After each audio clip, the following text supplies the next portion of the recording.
let's make some pretty cool weapons that apply effects to mobs we hit. Let's see how to do that.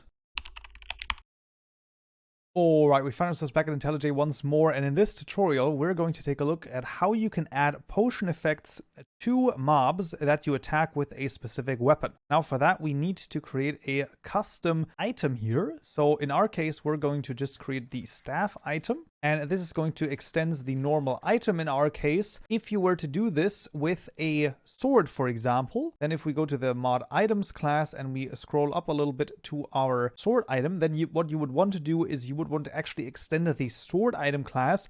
Very important. So that's something to keep in mind there. Let's create the constructor matching super, and then I'm going to copy over the method. This is actually fairly easy, and this is all that you need. So this is the hit entity method. This is going to get called each time you hit an entity when you have this item in your main hand. And the cool thing is that you get both the target, so this is the one that's being hit, as well as the attacker. So in this case here, I'm also adding blindness to the player itself as well.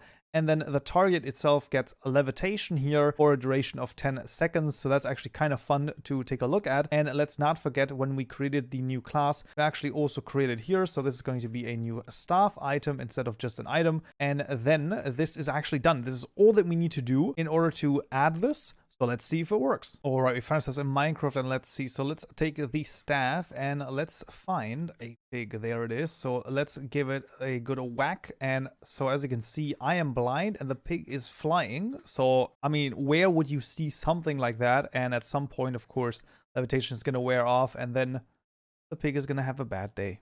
Right, and that is actually how easy it is to apply effects to mobs when you hit them. This is fairly straightforward. Once again, if you're using any of the other items, so a pickaxe, a shovel axe, hoe, or a sword, then instead of extending the item, you want to extend that particular class instead. And then also take a look at, for example, the sword item. It has a different hit entity method already in here, so make sure to also call the super hit entity here. In this case, we're actually returning this as well. Using this method would work fine. I just wanted to mention that. Be sure to keep that in mind. Once again, some Java knowledge really does help with this. Right, but that would be it for this tutorial right here. I hope you found this useful and you learned something new. If you did, of course, appreciate a like.